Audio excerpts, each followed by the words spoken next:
सहयोगी शैलेंद्र भदौरिया जुड़ रहे हैं। शैलेंद्र, बड़ी घोषणा मुख्यमंत्री द्वारा और साथ ही साथ ये बड़ा मास्टर स्ट्रोक हम मान सकते हैं। चुनाव से पहले बहनों को अब तक 1000 रुपए दिए जा रहे थे, अब 1250 मिलेंगे। साथ ही साथ आरक्षण भी बढ़ाया गया है।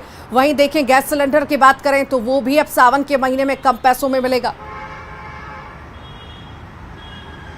बिल्कुल ऋतु, आपने ठीक कहा कि चुनावी साल में आधी आबादी को साधने के लिए मध्य प्रदेश सरकार ने एक बड़े मास्टर टॉक खेला है। जिस तरीके से आज जो कार्यक्रम आयोजित किया था उसमें पहले से ही अंदाजा लगाया जा रहा था कि कई महत्वपूर्ण घोषणाएं जो है वो लाडली बहनों को लेकर मुख्यमंत्री शिवराज सिंह चौहान कर सकते हैं, और उन्होंने किया भी कुछ उसी तरीके से। जिस तरीके से अब तक लाडली बहनों को 1000 रुपए प्रतिमाह राशि उपलब्ध कराई जा रही थी, अब उसको बढ़ाकर 1250 रुपए कर दिया गया। सिंगल क्लिक के माध्यम से 250 रुपए आज ही शिवराज सिंह चौहान ने ट्रांसफर कर दिए और बाकी के जो 1000 रुपए 10 तारीख को उनके खाते में पहुंचेंगे। इसके साथ ही सावन के महीने में 450 रुपए में गैस सिलेंडर देने की बात भी मुख्यमंत्री शिवराज सिंह चौहान के द्वारा की गई। और सबसे महत्वपूर्ण है कि अब तक जो 33% आरक्षण कुछ नौकरियों में दिया जाता था, खासकर पुलिस की जो नौकरियां थी, शिक्षकों की जो भर्तियां थी, उसमें दिया जाता था, लेकिन अब मुख्यमंत्री शिवराज सिंह चौहान ने ऐलान किया है कि मध्य प्रदेश में होने वाली सभी भर्तियों में 35% आरक्षण महिलाओं के लिए आरक्षित किया जाएगा। तो ये बहुत महत्वपूर्ण निर्णय है। इसके साथ ही जो गरीब तबके की महिलाएं उनके लिए 100 रुपए में अनलिमिटेड बिजली का ऐलान भी मुख्यमंत्री शिवराज सिंह चौहान के द्वारा किया गया। और जो गरीब महिलाएं जिनके भारी भरकम बिल पिछले दिनों में आए थे, उन बिलों का मूल्यांकन कराने के बाद जीरो करने का ऐलान भी मुख्यमंत्री शिवराज सिंह चौहान ने किया है। साफ तौर पर जिस तरीके से आप देखें कि जो आज रक्षाबंधन के पहले एक रक्षाबंधन का पर्व जो है मुख्यमंत्री शिवराज सिंह चौहान द्वारा मनाया गया था, जो न केवल भोपाल के जम्बूरी मैदान जो महिलाएं थी वो शामिल थी, बल्कि हर पंचायत और वार्ड स्तर पर इस प्रोग्राम को लाइव दिखाया जा रहा था। इस दौरान मुख्यमंत्री शिवराज सिंह चौहान ने कहा कि महिलाओं के सम्मान के लिए हमेशा काम किया है और आगे भी करते रहेंगे, लेकिन उन्होंने साफ किया है कि यदि आपको इसी तरह की सुविधाएं चाहिए और महिलाओं का सम्मान बना रहे तो उसके लिए बहुत आवश्यक होता है कि वह अपने प्यारे भैया यानी शिवराज सिंह चौहान का साथ दे। तो कहीं ना कहीं जो आधी आबादी को साधने को लेकर मध्य प्रदेश सरकार लगातार कई महत्वपूर्ण घोषणाएं कर रही है। हालांकि देखना होगा कि क्या चुनाव में वास्तव में इन घोषणाओं का कोई फायदा होता है या नहीं। जी ठीक, लौटूंगी आपके पास।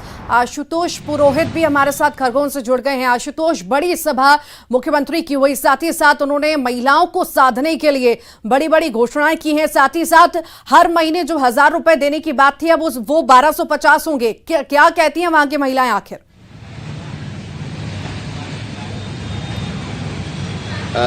ऋतु में बताना चाहूँगा ये बड़ी सौगात है और इसको लेकर महिलाओं में काफ़ी खुशी है।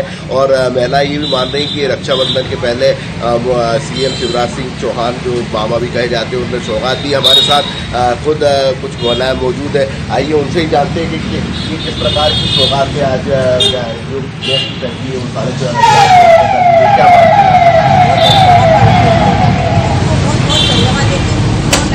के माध्यम से जो हर तारीख 10 तारीख को लाडली बहना के माध्यम से 1000 रुपये दिए जाते हैं। उसके बाद उन्होंने ये कहा था कि राखी के एक दिन पहले या 2 दिन अगले दिन उसके पहले भी डल चुके हैं, राखी के पहले राखी आने वाली। और हमको ये सुनने में आया कि 450 रुपये में चलती। ये बहुत बड़ी सौगात है महिलाओं के लिए, तो बहुत ज़्यादा बेनिफिट मिलता है महिलाओं को। आज उन्होंने अपने आप में आत्मसम्मान कर दिया, उनको एक अपने आप में बहुत मजबूत करा है कि महिलाओं को भी इतना महत्व दिया जाता है। बहुत बड़ी बात है, इसलिए उनको बहुत धन्यवाद देना। महिलाओं में बड़ी खुशी है, बहुत बड़ी सौगात मान रहे हैं। आप क्या मानती, क्या कहना चाहेंगे सीएम साहब की इस घोषणा को लेकर?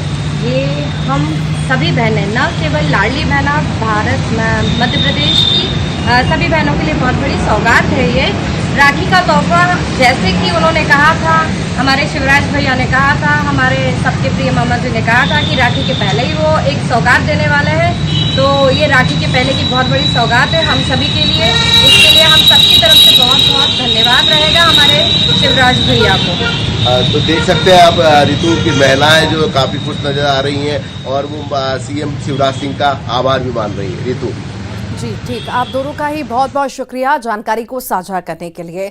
आगे बढ़ते हैं, भोपाल से बड़ी खबर की बात करते हैं। जन आशीर्वाद यात्रा की तैयारियां अब जोरों पर हैं। जन आशीर्वाद यात्रा को लेकर बैठक भी हो रही है। बैठक में चुनाव प्रभारी भूपेंद्र यादव, चुनाव अभियान संयोजक नरेंद्र सिंह तोमर शामिल हैं। जन आशीर्वाद यात्रा के संयोजक भूपेंद्र सिंह और बीजेपी प्रदेश अध्यक्ष वीडी शर्मा भी मौजूद हैं। सभी 5 जोन के संयोजक और सह संयोजकों के साथ बैठक हो रही है। यात्रा के फाइनल रूट को लेकर मंथन हो रहा है। धमतरी से बड़ी खबर की बात करेंगे। बोराई थाना क्षेत्र में पुलिस नक्सली मुठभेड़ हुई है। एक नक्सली के मारे जाने की खबर है। घटनास्थल से मिले हथियार और नक्सल सामान।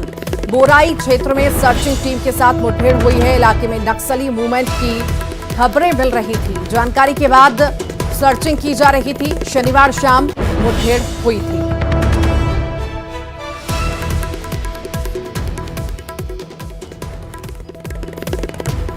और ज्यादा जानकारी के लिए अभिषेक पांडे हमारे साथ जुड़ गए हैं। अभिषेक, पुलिस और नक्सलियों के बीच मुठभेड़ हुई है, क्या ज्यादा जानकारी है? ऋतु, एक बड़ी कामयाबी जो है पुलिस को मिली है, धमतरी पुलिस को। बोराई थाना क्षेत्र के कारी पानी इलाका गांव है, बहुत अंदरूनी रिमोट एरिया, साथ ही साथ उड़ीसा राज्य की सीमा से भी ये इलाका लगता है, जंगल वाला इलाका है। यहाँ से लगातार पुलिस को नक्सली मूवमेंट की खबरें मिल रही थी और तब से पुलिस अपने मुखबिरों को अलर्ट करके रखी हुई थी और सर्चिंग भी की जा रही थी। कल शाम जब पुलिस सर्चिंग में निकली थी तो कारी पानी के पास पुलिस की टीम की नक्सलियों से मुठभेड़ हो गई। इस मुठभेड़ में एक नक्सली के मारे जाने की खबर है, साथ ही हथियार भी मौके से बरामद किए गए हैं।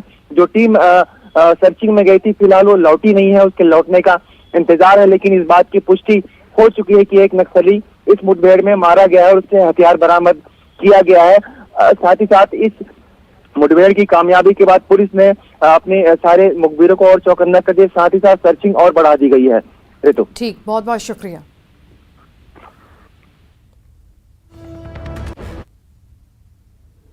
और चलिए बढ़ते हैं आगे और बात करते हैं लड़ाई धर्मांतरण पर आएगी।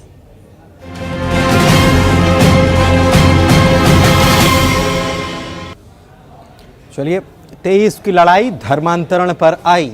किसकी बात कर रहे हैं हम बात कर रहे हैं छत्तीसगढ़ की, जिसको लेकर तमाम तरीके से निशाने साधे जा रहे हैं। यहाँ की सरकार पर और साथ ही साथ मुख्यमंत्री पर आरोप लग रहे हैं कि धर्मांतरण, अवैध रूप से धर्मांतरण जो है वो खूब फल फूल रहा है। दरअसल आपको बताएं कि विश्व हिंदू परिषद के अंतर्राष्ट्रीय कार्यवाहक अध्यक्ष आलोक कुमार ने छत्तीसगढ़ में अवैध धर्मांतरण के लिए प्रदेश की कांग्रेस सरकार और वहां के मुख्यमंत्री को जिम्मेदार बताया है और कहा है कि आदिवासी समाज के लोगों को बरगलाकर धर्मांतरण कराया जा रहा है। वहां की सरकार निष्पक्ष होकर कार्रवाई नहीं कर रही है। बजरंग दल इसके खिलाफ बड़ा अभियान चलाने जा रहा है। अभी हमारे साथ हैं विश्व हिंदू परिषद के कार्यकारी अध्यक्ष आलोक कुमार जी। सर, छत्तीसगढ़ में लगातार अवैध धर्मांतरण बढ़ता जा रहा है, क्या कहेंगे? ये चिंता की बात है और ये अवैध धर्मांतरण लालच से होता है। ये अवैध धर्मांतरण भय और धोखे से भी हो रहा है। वहाँ के ईसाई मिशनरी इन चीज़ों में निपुण हो गए।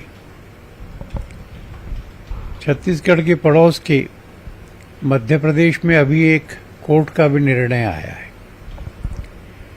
2 साल की सजा दी है पादरी को, क्योंकि पादरी ने ये कहकर धर्मांतरण कराने की कोशिश की कि तुम ईसाई बन जाओगे तो तुम्हें बच्चों की पढ़ाई फ्री करा देंगे और तुम्हारा सबका इलाज भी मुफ्त हुआ करेगा। इस तरह का कानून छत्तीसगढ़ में क्यों नहीं लागू होना चाहिए ठीक से? इस तरह के लालच से जो धर्मांतरण होता है वो अंतरात्मा का परिवर्तन नहीं होता, वो बाहरी होता।